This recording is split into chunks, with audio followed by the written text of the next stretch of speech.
வளையரவு பாலத்தருகில் உள்ள வயல் கண்டத்தில் உள்நுழைந்த 7 காட்டு யானைகள் நேற்றைய தினம் நிலை கொண்டிருந்ததை அவதானிக்க முடிந்தது. மட்டக்களப்பில் தொடர்ச்சியாக 3 நாட்களாக காட்டு யானை கூட்டம் வவுணதீவு பகுதியில் நிலை கொண்டுள்ளன. தாண்டியடி, கண்ணங்குடா, திருப்பெருந்துறை பகுதிகளுக்குள் நேற்றிரவு உட்புகுந்ததனால் அப்பகுதியில் பாதுகாப்பற்ற நிலை காணப்பட்டது. மட்டக்களப்பு மேற்கு பிரதேச செயலக பிரிவிற்குட்பட்ட வவுணதீவு பகுதியில் காட்டு யானை கூட்டம் ஊருக்குள் உட்புகுந்ததால் நள்ளிரவில் அப்பகுதி மக்கள் பரபரப்புக்குள்ளாகியதுடன் சிதறியோடியதுடன் பெரும் அச்சத்திற்குள்ளாகியுள்ளனர்.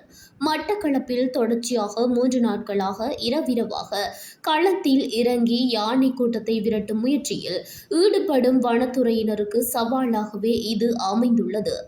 மட்டக்களப்பு பகுதிக்குள் பல பகுதிகளில் இருந்தும் இரவிரவாக யானை கூட்டங்கள் நாளாந்தம் புதிதாக வருகின்றன. இதனால் வனத்துறையினர் மற்றும் பொதுமக்கள் கடும் சிரமத்திற்குட்பட்டு காட்டு யானைகளை விரட்டி காட்டுப்பகுதிக்குள் அனுப்பிய போதும் மறுநாள் யானைகள் மீண்டும் படையெடுத்து வருகின்றன. இதனால் விவசாயிகள் பாதிக்கப்பட்டு வருவதோடு காட்டு யானைகளை நிரந்தரமாக காட்டுப்பகுதிக்குள் அனுப்பி தருமாறும் அரசாங்கத்திடம் மக்கள் கோரிக்கை விடுக்கின்றனர்.